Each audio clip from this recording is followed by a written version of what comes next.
And they actually fined me. I wound up being made an example of. Oh, okay, what are they doing here?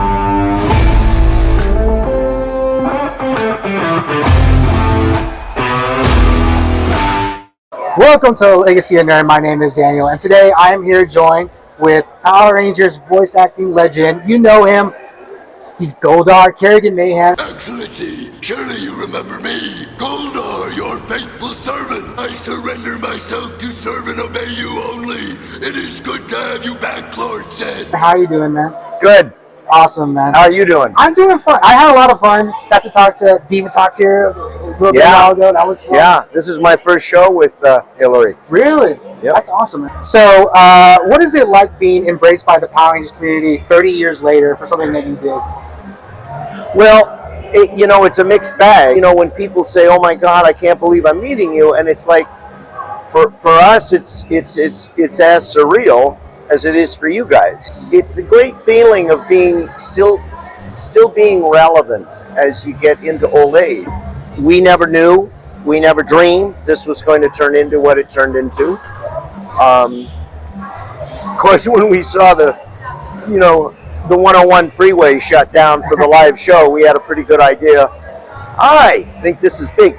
Finally, in answer further, getting to be a celebrity for a weekend is really cool. Because let me tell you, doing this like 24/7, like an on-camera Brad Pitt, You get to take your break. woo! Yeah. Talk about looking for the green room every day of your life. But, for the most part, it's an awful lot of fun. So you mentioned shutting down the highway in LA. We heard a lot of the Rangers talk about that as well. What was it like during that time with the whole Power Rangers hysteria? Because it was crazy. I remember I was a child, but it was everywhere at that time. What do you remember? Well, I mean, my God, we were like movie stars. I got out of moving violations by, I didn't even have to say Mighty Morphin. I just said, I'm the voice of Goldar. You have kids? That's awesome. And, he closed his ticket book, and I'm signing autographs. Oh, my God. For real. That is awesome. That's real. And I got upgrades for, when I flew.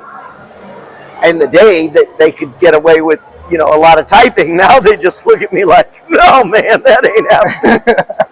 That's awesome, man. So, I just remember that it was so big.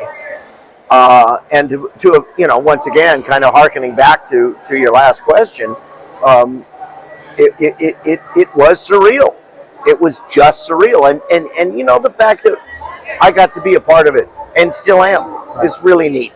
Now, if I remember, you had a pseudonym by that name. You went by a different name for credit for Goldar. Well, that gets into some gray territory. Right. This was, not to get into the weeds on the business end of all of it, because we could, and we don't want to go there. The pseudonyms, you saw Richard Horvitz had one, and those were because this was a non-union show. Right. And we're not supposed to be doing non-union shows. As much as we screamed and yelled and talked to the union, shame on the union, and finally the union woke up and they actually fined me. I wound up being made an example of. Oh my gosh. Well, I tried to go to bat. I was the what's the word, you guys, for being? I was burning the candle at both ends. I'm trying to be the good guy wearing the white hat, yet I'm still out there recording, and I'm trying to bring everybody together, and nobody wanted to come together, and SAG didn't have the wherewithal to really nail Hyam and say this is the way it's going to work, or they're all, everybody needed to be more flexible. Right. I understand. And they weren't. Yeah. So I'm the one who got nailed, and then they paid me back all the money that they fined me because they said what we did was wrong. Well, that's good.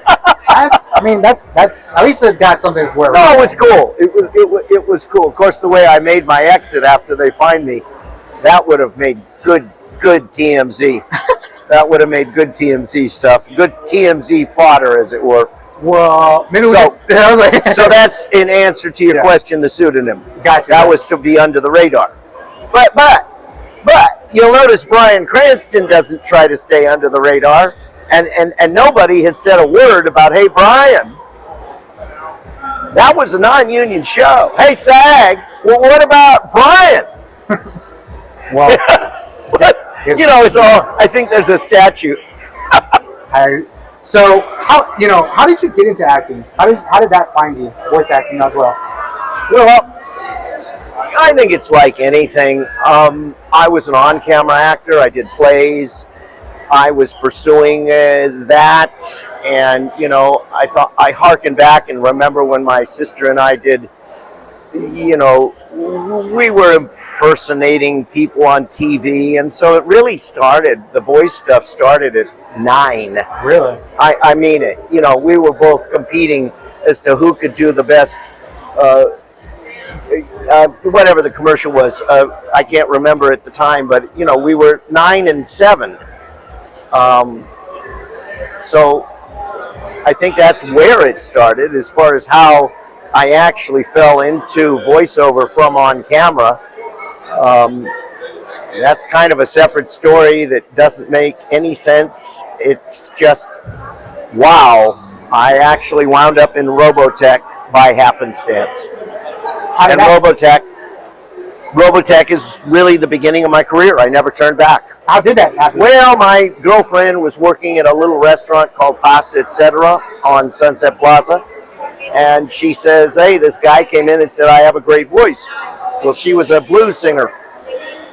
I said, come on, he was just hitting on you. It's 12 midnight. He's coming in to get pasta, and they're recording down the street. Right. Well, as it turns out, they were recording down the street. We both went in to that little studio called Intersound. And that guy was Greg Snagoff, who was also a very big voiceover guy, and they were desperate. They could not keep up with it, and I was a fairly decent actor, and I caught on to the dubbing very fast, and that was it. I never looked back. So that was the beginning of my voiceover career. Started by doing what they called bits and walla. A guy who only had a couple lines in Robotech, or the background voices in the street. Oh, no, get him! Yeah. And I thought, wow, $17 an hour in 1985? No more waiting tables? I'm in. So basically your career started because of blues and pasta. Because of blues and pasta. And I actually called Wanda, who's living up in Canada these days and has been singing the entire time, and I said, I got to tell you, I thank you for my career. If you hadn't been there, and Greg Snagoff hadn't walked in, and we hadn't gone down to Intersound, who knows? It's weird. Yeah, it's that kind of thing in life. If I turn left instead of right, and I didn't even turn. I just kind of went, oh, okay, what are they doing here? That's awesome. So, after Robotech, a lot of people don't know, but you were one of the early dubs of Yamcha for Dragon Ball. Dragon Ball has an entire cast. All of us, Barbara Goodson, Greg Snagoff, Tony Oliver, oh my gosh, so many others, Michael Sorich, Dave Mallow. I could probably name another 10 of us. That a lot of them are Power Rangers. We were all on that Dragon Ball, and Ahmed, who owned the studio was Intersound, but the company was Harmony Gold. Harmony Gold owned Dragon Ball, and they couldn't sell it. It's all in a vault. We shot the whole thing. That's insane. It's not just it could be just the pilot. Okay. It might be, or it's the pilot and a handful of episodes. It all exists somewhere. I mean, I wish somebody would wake up and go, let's find that original Dragon Ball. I bet there'd be some, intrigue. I think so. To see it. And as far as my memory of it, it was just another character. I think I almost passed out. In answer to that, actually, it is interesting. I swear. Yamcha had a line that went on, well, it wasn't a line. Yamcha was falling through space. And there's a term we use called punching in, where if there's a little bit of a beat as we're watching the picture, and it's like right there, we can punch in and I can pick it up from there. Oh, okay. There was no, I looked at it and I said to Scott Page Factor, who's since died, I said, man, there's no punch in point, is there? He says, none. And I mean, Yamcha's coming through space like,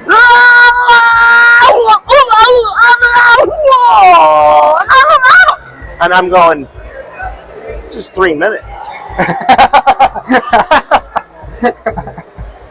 Oh my gosh. I said, I don't think I can get through this. Let me look at it again. We have to punch in somewhere. I can't do this whole cue. That's like Olympic diver. Yeah. Yeah. Yeah. So we watched it again, and I said, we're effed. I said, I got to do the whole thing. All right, here we go. And of course, I'm also trying to sync all of the mouth, you know.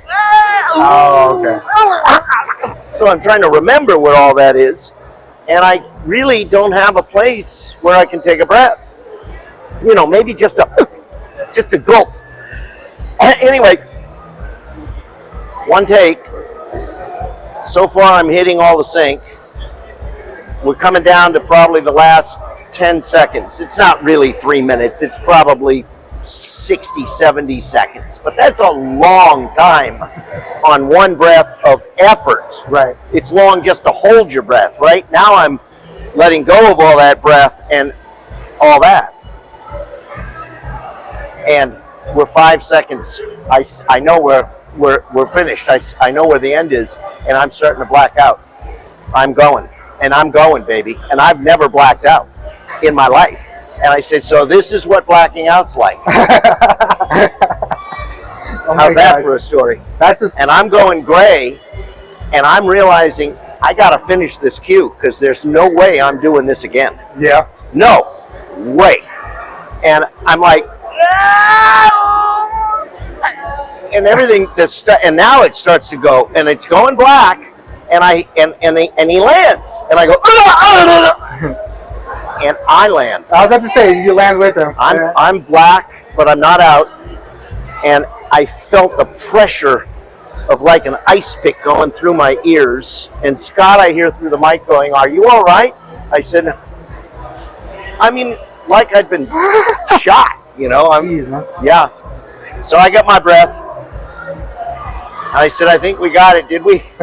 And literally, he said, yeah, as you started to pull off the mic, I was pushing up the gain. As you kept falling, he kept pushing up the gain. Oh, my God. And we got it. That's awesome, We man. got it. We looked at the playback. I said, Jesus, I'm not doing that again. I'm not doing, if there's another cue like that, I'm quitting. So that was my Yamcha story, more than you probably wanted. But you know what? The perils you go through for Dragon Ball, apparently. Right? Woo! That was rough. Excuse me. No, you're good. So one of the other characters that is like really beloved and really loved is Magna Defender, the first Magna Defender. Now, when they approached you with that and they kind of told you about the character, what did you remember about that, and what did you enjoy about that? I remembered it was incredibly well written. Scott called me and said, will you come up and do this character?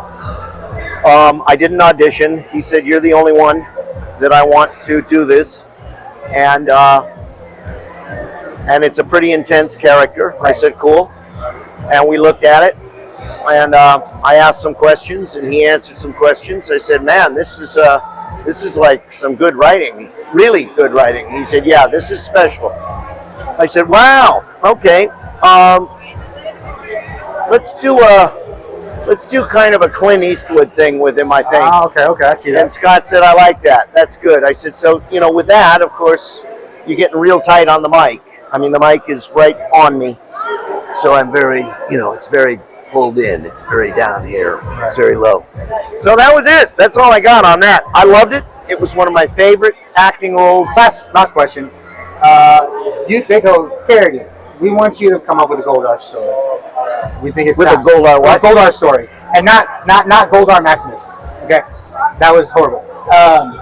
What were some ideas that you would have? I don't. I'm a writer, and I have 2 screenplays, and I wrote a TV show. And the bottom line is, I would really have to think about it. But the bottom line is, I think the base core would be an origin story. Yes, that's it. That'd be good. I agree.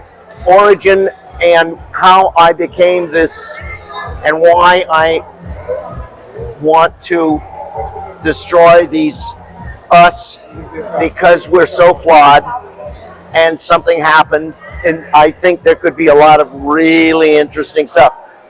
Plus, on a final note, I never really died.